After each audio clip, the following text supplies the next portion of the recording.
All right, so I wanted to do a video on the topic of breakthroughs. And when you're learning to play guitar, when you're first learning to play guitar, everything is a breakthrough. So I'm not necessarily speaking to those people as much as I am those of us that have been playing for a while, or maybe you're just kind of feeling like you've grown a little bit stagnant in what you know. And it's always good when you have these mental breakthroughs. I'm not even talking about physical breakthroughs. I'm talking about when you can picture something in a way that you haven't been able to see it before, or something jumps off the page and you have that wow moment or that aha moment. Or a light bulb moment, sometimes I call them that.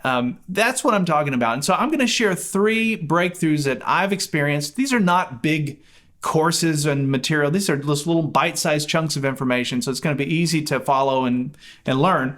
But I think it would be helpful if you could also share your breakthroughs. So in the comments, if you just leave breakthroughs, that have happened to you, we can learn from each other. And selfishly, I can steal some of your ideas and maybe use them in future lessons, but then I'll learn too. I mean, it doesn't matter how long you've been playing, there's always a new way to look at something. And so this could even be an ongoing series. I don't know. I think it's going to prove fairly useful, though. Or I hope it does. All right, so let's start with my 3 breakthroughs, and then I'll turn it over to you in the comments, and then you can leave yours. And by the way, this is a new guitar for me. Yes, I have another guitar.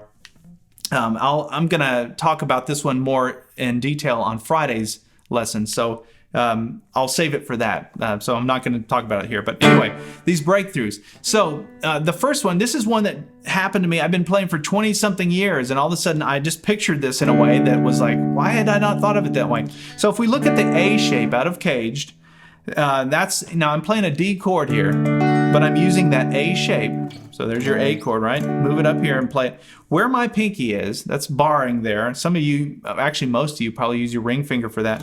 If I look at that fret, I can connect the major pentatonic scale, pattern 1, to that spot, so that where my finger was barring,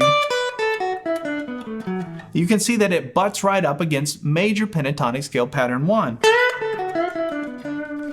This chord does. And why that's a big deal to me is because when I'm jamming or improvising and I'm playing a D chord, I've got that major pentatonic scale right there, and I can throw in all these fill licks, and they're super convenient.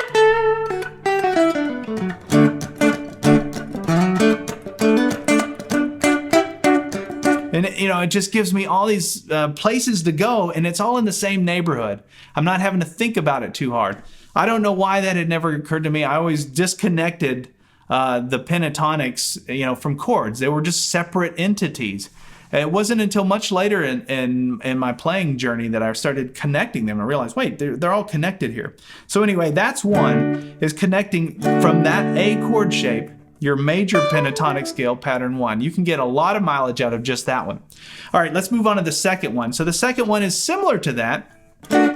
So we're going to stay with that A chord shape.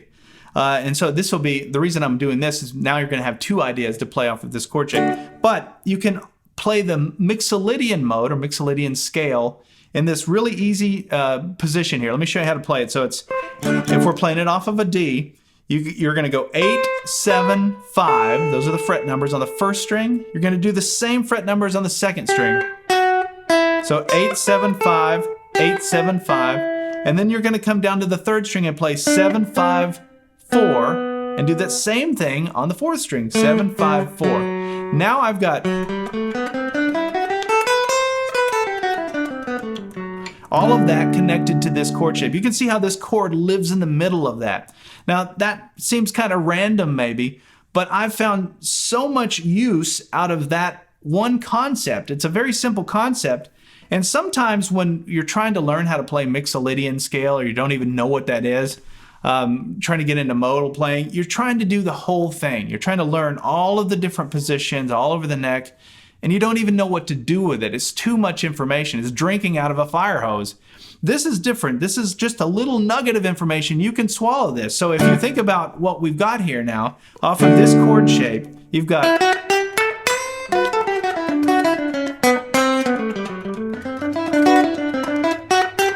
now I just slid into major pentatonic scale, pattern 1. So now I can do this major pentatonic scale, happy Allman Brothers sounding thing. It's always hard to describe that.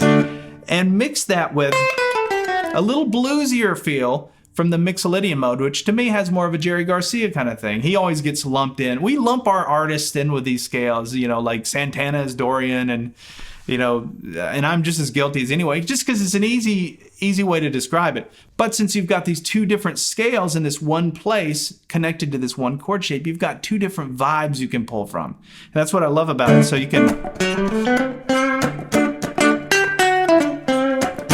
the Jerry Garcia kind of bluesy thing, and then you've got and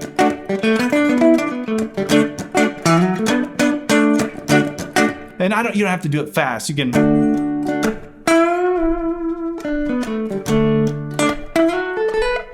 now I went into pattern 2 there. But anyway, you get the point.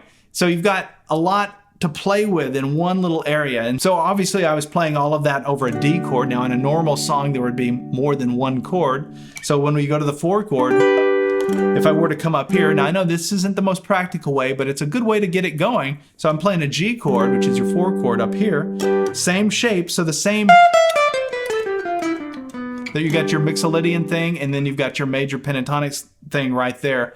And so that's just a good way to kind of get going with that. And you could literally spend the rest of your life just noodling in that one concept. And the last one is on harmonized thirds and harmonized sixths, using those when you're playing a lead break. Basically harmonizing your lead. That's an easier way to say it.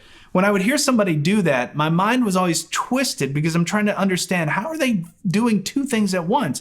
So, you know, playing 2 notes at once, how are they figuring out where in the scale to do that? So if somebody's playing a lead break,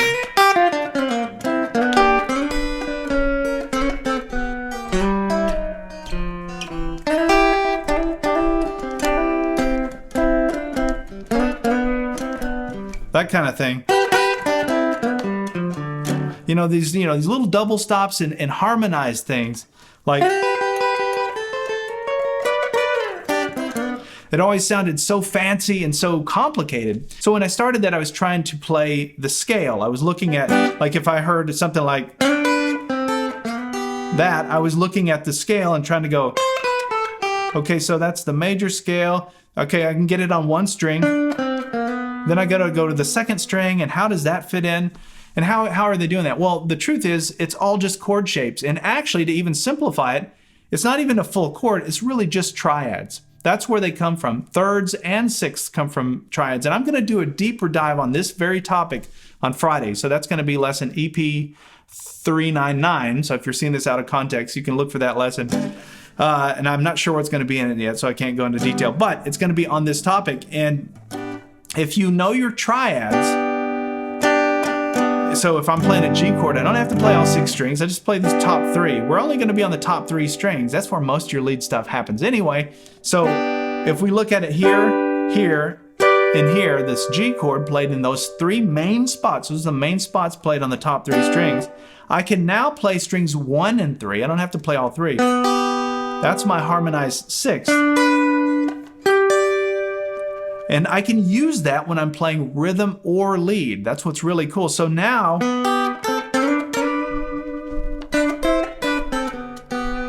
right, I'm harmonizing a little simple melody. But you can take that and make that as complicated as you want. But that's what I'm doing, is I'm taking this chord, this triad, where I'm making the D shape, I'm playing strings 1 and 3, and then I'm taking this one, 1 and 3.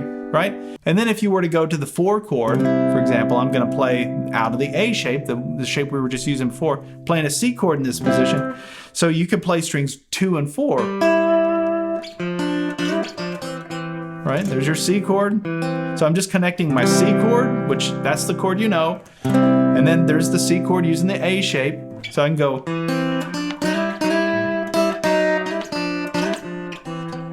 There's my 4 chord. And I can get all kinds of ideas. Now I could obviously find other C chords and work those in. But if you just work off those 3, you know, this shape, and this shape,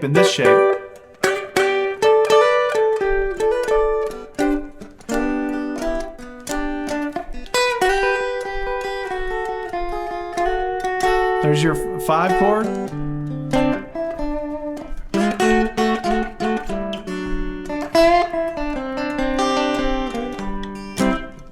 So making that up, but just to prove a point that you can start working those harmonies in once you understand where they are. And when you can connect them to those triads, it's super simple. The last thing I'll say on that is that's a harmonized sixth. The harmonized third is just, instead of skipping a string, you're just doing 2 adjacent strings. So in this case, it would be strings 2 and 3. Same triad, so you can do things like, right?